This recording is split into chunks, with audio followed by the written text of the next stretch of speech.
Hello friends, welcome to my channel. तो आज हम फिर से एक लैब करेंगे। आज हम पिछली लैब की तरह फॉलांस क्रिएट करेंगे एक स्विच के ऊपर। और जो हमने पिछली लैब में नहीं किया आज वो करेंगे, और वो है DHCP सर्वर। हम अपने इस रूटर को as a DHCP server configure करेंगे।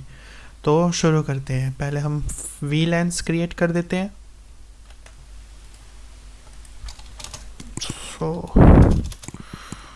उसको बड़ा कर देता हूँ।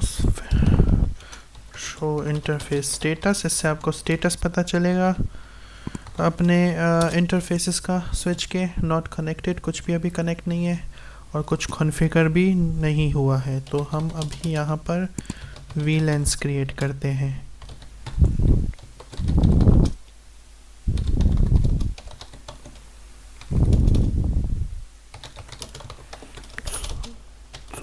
दो VLAN क्रिएट कर दिए। शो VLAN ब्रीफ, इससे आपको दिख जाएंगे कितने VLANs हैं। 10 और 20 मैंने अभी क्रिएट किया है सेल्स और IT के लिए। तो अभी इनके ऊपर पोर्ट्स दे देते हैं कि मतलब कौन सी पोर्ट पर ये वाले VLAN काम करेंगे। अभी आप देख रहे होगे यहाँ पे कुछ भी नहीं है, तो ये भी कर देते हैं। सो इंटरफेस रेंज, मैं रेंज वाली कमांड यूज़ करने वाला हूँ। इससे ये होगा कि मैं बहुत सारे पोर्ट्स एक बार में ही कॉन्फ़िगर कर दूंगा। सो एक्सेस VLAN 10। तो अभी मैंने जितने भी पोर्ट्स थी फ्रॉम 1 to 10 सबको एक्सेस मोड में कॉन्फ़िगर किया है और सबको VLAN 10 में डाल दिया है। एंटर। तो ये हो गए अभी VLAN 10 में। और बाकी की पोर्ट्स जो हैं 11 to 20 इनको भी एक्सेस कर देते हैं और इनको हम डालेंगे VLAN 20 में।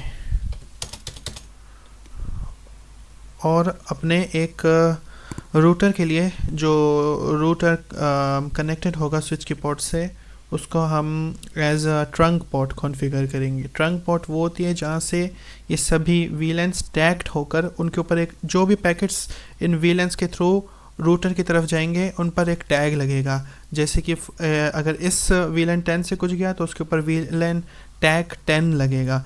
और उस पोर्ट को एज अ ट्रंक कॉन्फ़िगर होना चाहिए, क्योंकि टैगिंग सिर्फ ट्रंक पोर्ट्स में होती है। तो अभी मैं देख लेता हूँ। मैं ये वाली पोर्ट गीगाबिट 01 को लेने वाला हूँ, क्योंकि रूटर की जो पोर्ट्स हैं वो भी गीगाबिट की हैं। तो ले लेते हैं इंटरफेस 0/0 वो थी, देख लेते हैं। नहीं, 01 है। स्विच पोर्ट मोड, तो अब हम वही वाली स्विच पोर्ट मोड एक्सेस नहीं, इस बार हम ट्रंक लगाएंगे और अलाउ कर देंगे। अलाउ VLAN 10 और 20, क्योंकि हमारे पास दो हैं तो ये दो। राइट, सेव कर देते हैं अपने कॉन्फ़िगरेशन को। Show VLAN brief. तो अभी आप देख रहे होंगे कि VLAN 10 ये रहा सेल्स, और ये सारे पोर्ट्स जो हैं इस VLAN में है 1 to 10। और दूसरा VLAN 20 जो IT का है, स्टेटस एक्टिव 11 से लेके 20 तक का है। तो अभी हमने स्विच को कॉन्फ़िगर कर दिया है। कनेक्ट कर देते हैं सभी के सभी स्विच के साथ।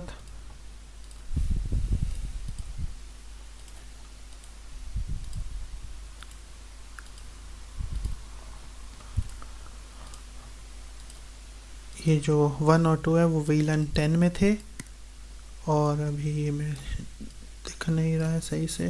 सो अभी इन दो को हम डाल देंगे। 11 के बाद जितने भी पोर्ट्स थे वो 20 में थे, इन दो को हम 20 में डाल देते हैं। तो अभी ठीक है। और जो हमने पोर्ट 1 जो कॉन्फ़िगर की थी वो रूटर के लिए की थी as a trunk.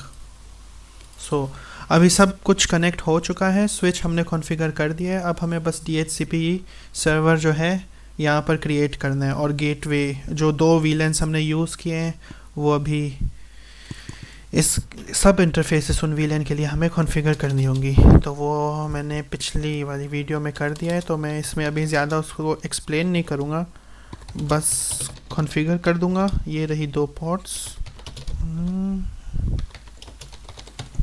0 no shut down, जिससे ये अप हो जाए पोर्ट। और अब हम यहाँ पे सब इंटरफेस फॉर वीलन 10 क्रिएट करेंगे।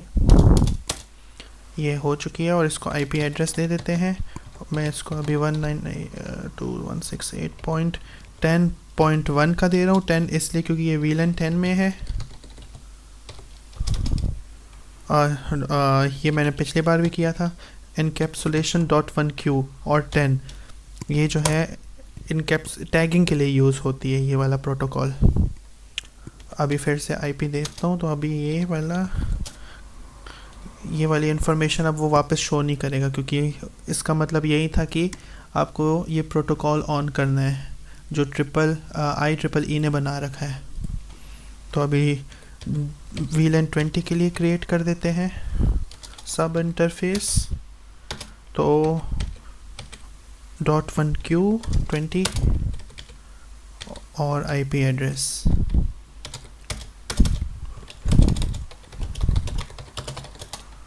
तो अभी आप देख सकते हो दो सब इंटरफेसेस क्रिएट हो चुके हैं, दोनों अप हैं। मतलब इन दो VLANs के लिए 10 और 20 के लिए हमने गेटवे तैयार किया है ये वाले। तो अब हम करेंगे DHCP कॉन्फ़िगर। तो DHCP कॉन्फ़िगर करने के लिए आपको देना पड़ेगी कमांड IP DHCP पूल, क्योंकि आप एक पूल क्रिएट करने वाले हो। नेम दे देते हैं, VLAN 10 था सेल्स, तो हम सेल्स दे देते हैं। और यहाँ पे नेटवर्क देंगे 192.168। ये आपको दिख रहा होगा, ये गेटवे था, तो नेटवर्क भी इसी तरह कुछ होगा। IP एड्रेस नो, नेटवर्क था 192.168.10.0 का नेटवर्क। DNS सर्वर भी दे ही देते हैं गूगल का। तो ये नेटवर्क ये, और डिफ़ॉल्ट गेटवे दे देंगे। डिफ़ॉल्ट रूटर जो होगी वो IP होगी सब इंटरफेस की, जो अभी आपको यहाँ ऊपर दिख रही है। तो 1 एंटर। तो आपने एक पूल क्रिएट कर दिया है VLAN 10 के लिए, जो ये है। अभी हम एक और पूल क्रिएट करेंगे, वो VLAN 20 के लिए होगा। सेल्स नहीं, वो होगा IT। नेटवर्क देना पड़ेगा, हमें इसको 20 कर देना है। डिफ़ॉल्ट रूटर 20 है, और रह गया DNS, वो था हमारा ये। एक बार सेव कर देते हैं सब कुछ, रनिंग कॉन्फ़िगरेशन में देख लेते हैं। ये रहे मेरे दोनों पूल्स, आपको दिख रहे होंगे। ये रहे मेरे सब इंटरफेसेस। तो अभी सब कुछ ठीक ही दिख रहा है। तो अब हम चेक कर लेते हैं। तो अब हम चेक करेंगे, और आपको दिख रहा होगा यहाँ पे स्टेटस सब ग्रीन हो चुका है। अभी बस हमें देखना है कि हमारे ये जितने भी लैपटॉप्स हैं इनको पर DHCP IP मिलती है या नहीं। तो पहले ये देख लेते हैं, IP और DHCP इनेबल। तो यहाँ पर अभी IP शो होनी चाहिए, जो हमने इधर रेंज दे रखी थी उसकी। ये रही IP। ओह, DHCP रिक्वेस्ट सक्सेसफुल। सो अभी आपको दिख रहा होगा बड़ी अच्छी तरह से इसने IP। ये रही वो DNS सर्वर जो दिया था मैंने गूगल का, डिफ़ॉल्ट गेटवे जो मैंने दे रखा था, सबनेट मास्क, और IPv4। तो दूसरे को भी ऑन करके देख देते हैं, इसको भी मिल जाने चाहिए। VLAN 10 की ये रही 10, इसको VLAN 20 का मिलना चाहिए। ये रहा 20, और इसको भी VLAN 20 का मिलना चाहिए। VLAN 20। तो अभी आपने देख लिया होगा कि किस तरह से हमने वीलैंस क्रिएट किए, access port, trunk port create की। एक्सेस पोर्ट हमने अपने होस्ट के लिए क्रिएट किया था, जो ये सारे कंप्यूटर्स और लैपटॉप्स हैं, और ट्रंक पोर्ट मैंने इस DHCP के लिए, इस रूटर के लिए ऑन किया था, क्योंकि जब भी हम दो नेटवर्किंग डिवाइस एक दूसरे के साथ कनेक्ट करते हैं तो हमें ट्रंक पोर्ट चाहिए होती है। और DHCP सर्वर मैंने आपको कॉन्फ़िगर करके दिखाया इस पर, वो भी दो तरीके के वीलैंस के लिए, और सब इंटरफेसेस हमने क्रिएट किए। तो अगर आपको कोई भी क्वेश्चन हो तो आप कमेंट से पूछ सकते हो, और आज के लिए बस इतना ही। Thank you.